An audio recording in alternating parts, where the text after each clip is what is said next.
exploring lakes, rivers, and reservoirs across the country with an unyielding goal to enlighten viewers from a fisheye perspective. Come along and we'll investigate the habitat. Much more than a fishing show, this is an eye-opening aquatic experience. Welcome to Strike King's Hook and Look with Kim Stricker. The sun has risen on a tranquil New Hampshire morn. It's late spring and one gazes in anticipation, looking intently at an inanimate object afloat, bobbing to and fro on the water's surface. A simple device, an apparatus of uncomplicated design, constructed from a buoyant material and fashioned in one of a variety of shapes and sizes, each produced with a common objective: to control the depth of a selected lure, carefully adjusted to suspend the bait above rocks, weeds, and other possible snags, ultimately presenting the offering right in the fish's face. Typically thought of as used while fishing for panfish, this method of angling is just as proficient for larger species as well. Most certainly a resourceful tool to employ. The slightest movement indicated reveals activity at the end of the line. And as dedicated anglers, I think we all must admit there isn't a fisherman among us that doesn't take pleasure in the suspense and excitement of watching a bobber go down. This is the one I want, the big one. All right. It's Lake Winnipesaukee.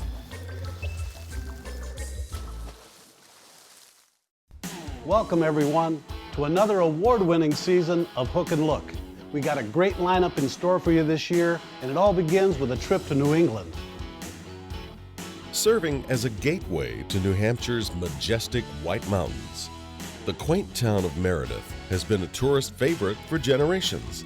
Its historic, old-fashioned charm becomes quite evident as Kim and Danny Stricker arrive at their host inn, Church Landing. Today, this renovated church provides luxurious Adirondack-style accommodations right on the shores of one of New England's renowned smallmouth bass fisheries, scenic Lake Winnipesaukee. Next, a quick stop at AJ's for a fishing license, and it's off to the nearby boat launch. Accompanying Kim on today's program is Strike King Lure Companies Vice President, Director of Sales and Marketing, Doug Miner. Doug, an avid outdoorsman and smallmouth enthusiast, is looking forward to wetting a line in famed Lake Winnipesaukee. The Native American name Winnipesaukee means beautiful water in a high place, and it appears Kim and Doug both agree. It most certainly is. This must be the place.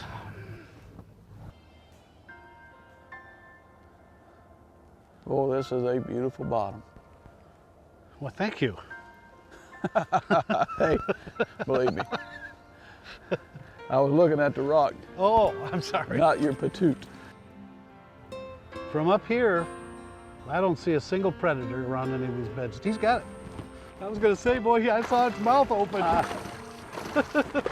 never, ever, What's you ever. want to know? Oh, I'm gonna tell you. You never felt it enough. No, I saw no. her mouth open. I didn't see her mouth open. I turned and looked. When you said that, you said, I don't see a single predator. And I looked Yeah. up about that time. I saw gulp. Bring it up. Let me get, hang on, guys. There we go, Kim. The rig Doug and I were using today, we affectionately dubbed the Lucarelli rig after our guide, Steve Lucarelli. Steve explains. During the spawn, I've developed a method to make it easier for my clients to fish around beds. One of the main reasons is so that the hooks don't get hung up in the rocks. Most of our smallmouth are around rocks. And what I've developed through the years is a simple slip bobber with a little ball-headed jig on the bottom of it. And I put this is a Rage Baby Craw. I simply slide it up the hook like that. And when you take the slip bobber, it allows the float to only go so far. It stays over the nest, and what it does is it floats right in front of the fish. This is the one I want, the big one. All right. Yeah. let me get the net. I'm sitting there on the bed. I was wondering what you were doing. Sitting there on the bed and watching that float. That is a good That's fish a right great there, fish. buddy. That's the biggest one yet. I know. That's a pretty thing. Whew. That is a pretty thing. That is Lake Winnipesaukee. Ooh, I'm loving it. You ought to. There's nothing there not to love. I am loving it. Cool. That's a gorgeous fish, man. Let him go right back to his bed. Thank you. I love you. I love you.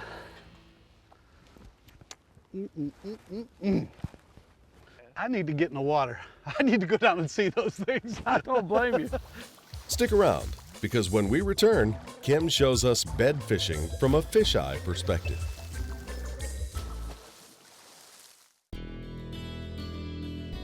Hook and Look is brought to you by King Lure Company, #1 in fishing lures. Humminbird, simply, clearly, better. Vicious Fishing Line, get vicious. And by Boat US Angler.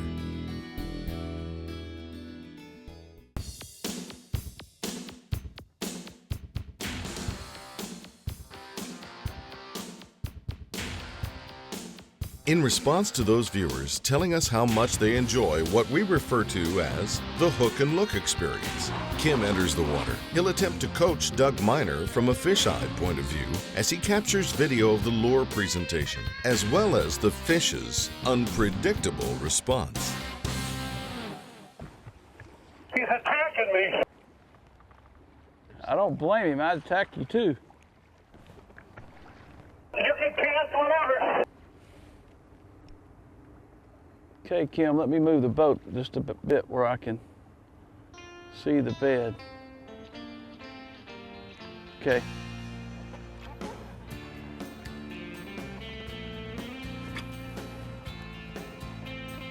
He's coming down. Oh! You're 5 foot off the thread. You're not even close to it.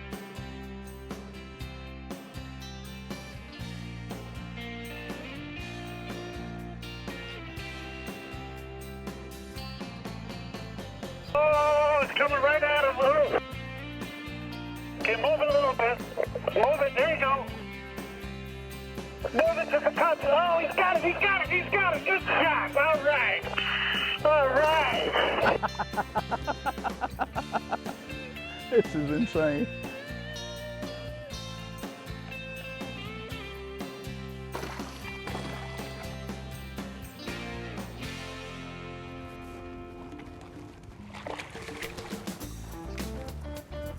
Come here, you big bastard. Oh, man. Look at that. Fish. Fish. I think Kim caught you. I just think I was the facilitator for that deal. That's unreal. All right, go back to your nest, girl. The Rage Baby Craw is the smallest crawfish representation that we have in the Rage family. But the one thing that the Rage family incorporates in every single bait is that portal that makes the water interact with those appendages and gives it unbelievable action. And I'll tell you, these fish, even when you were suspending that bait, if there's any movement at all, that bait's working for you.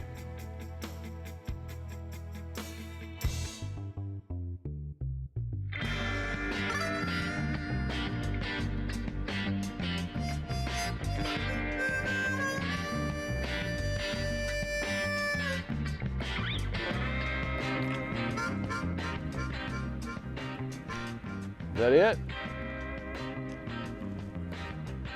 Oh, look, he's going for it. He's going for it. He's got it. He hit it 3 times. Do it again. You'll get it. You'll get him. This is insane. He's coming. He's snapping at it. Okay, drop it about 4 inches and straighten straighten the knot so it's more horizontal.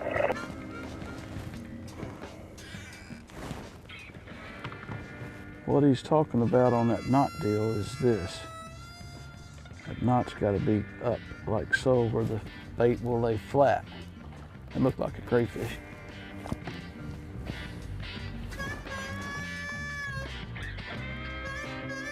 Oh, he's snapping it. Hold on. He's got to down, yeah.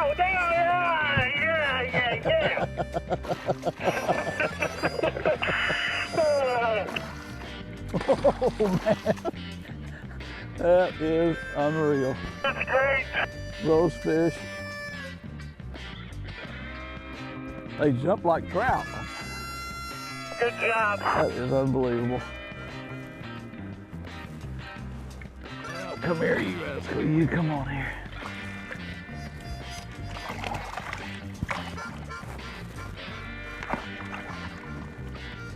Come on here, you rascal.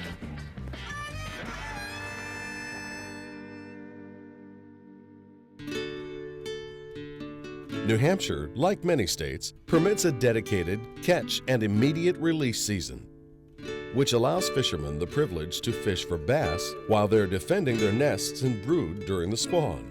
Anglers are required to immediately release the fish to assure they return to the nest and continue guarding.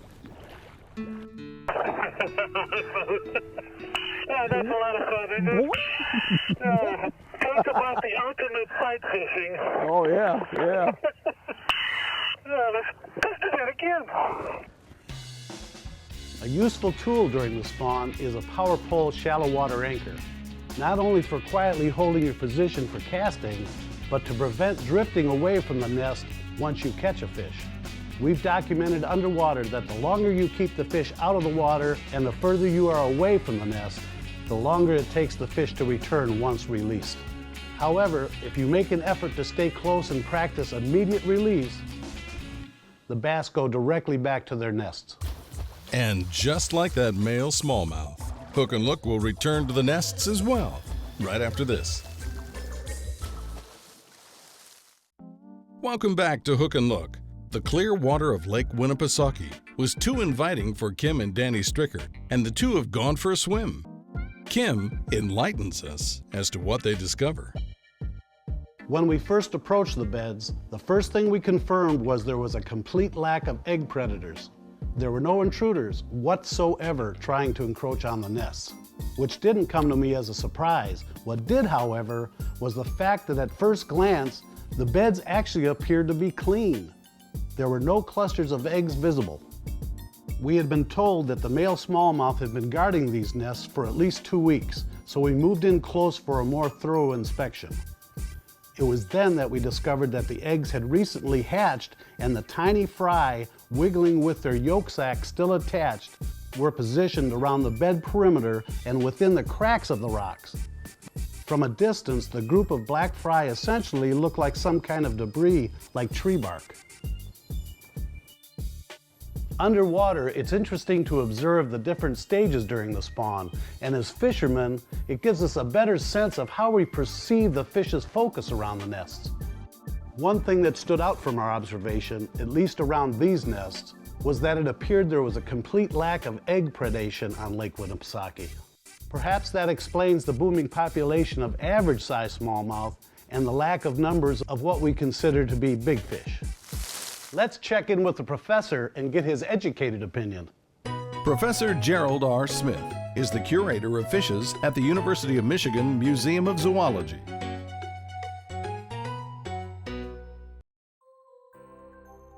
The most important factor in having a good population of fish, or even an overpopulation of fish, is reproduction.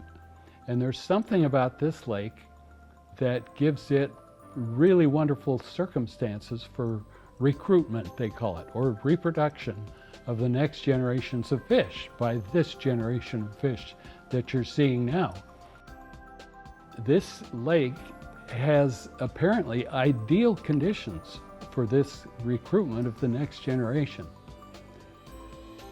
Why don't we see a whole lot more 4 to 8 pound fish and why do we see the growth seemingly stopping at 2 pounds?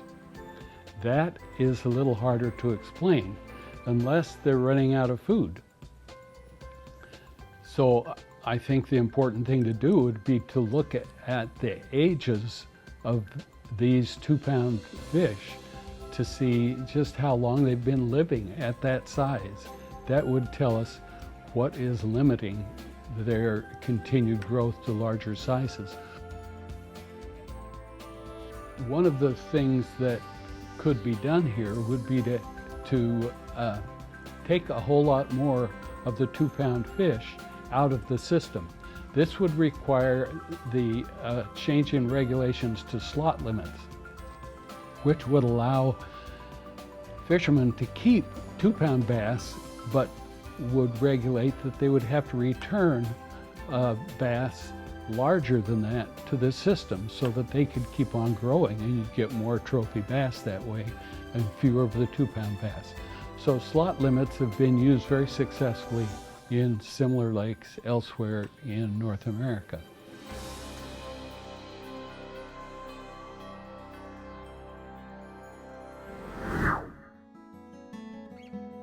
Population dynamics are complicated and, as Jerry stated, are affected by recruitment, growth rate, and both natural and harvest mortality.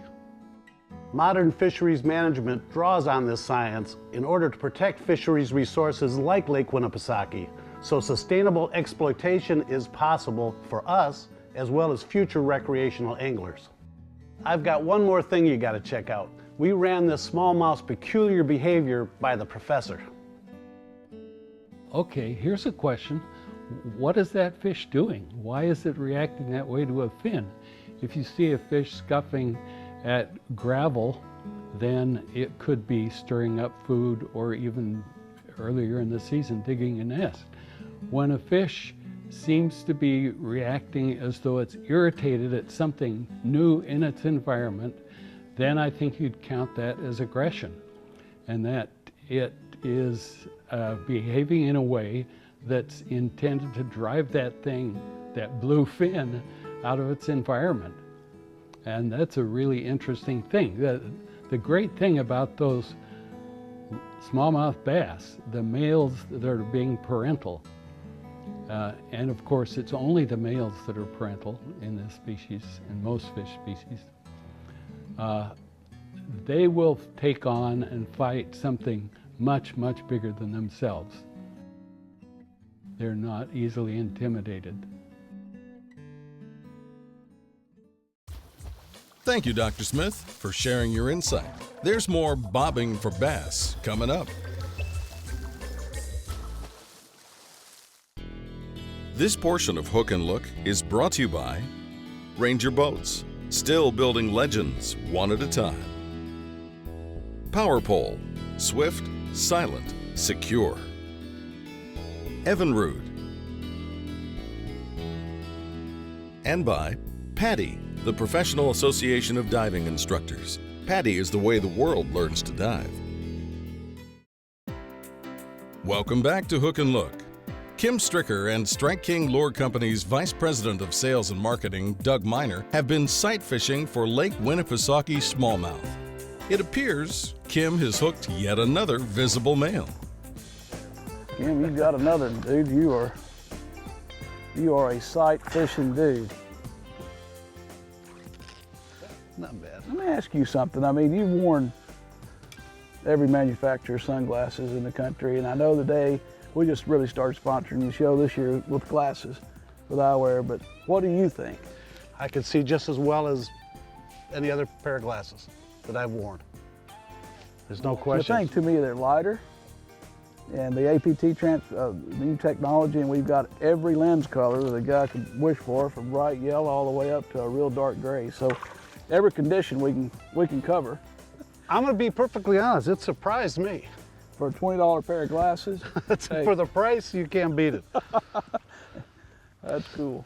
This one.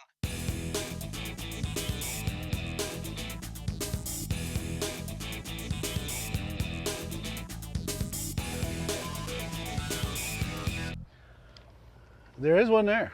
I see the fish. I do too. Let me show you how it's done. Cast to it, you let it go all the way down. Now, mine's a little long, I'm on the bottom. Yeah. I guess that was the place to be. I'm on the bottom. That's a good sized fish, too. I'm on the bottom and in his mouth. Well, I'm in the bottom of his throat. oh, man, That's a nice chunk. that's a great fish. It's an awesome fish. These are all 2.5 pound males. Isn't that nice? Awesome.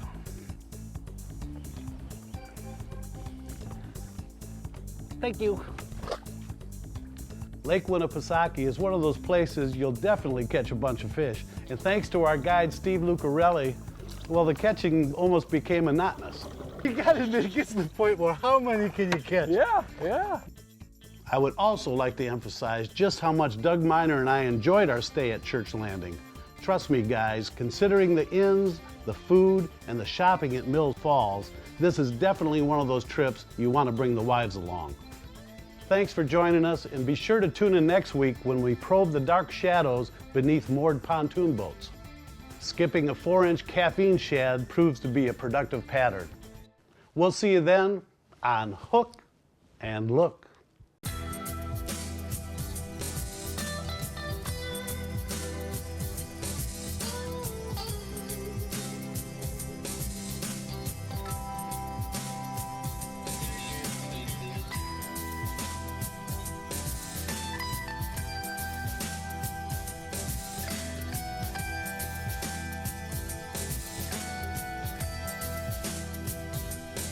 Hook and Look is a Kim Stricker production.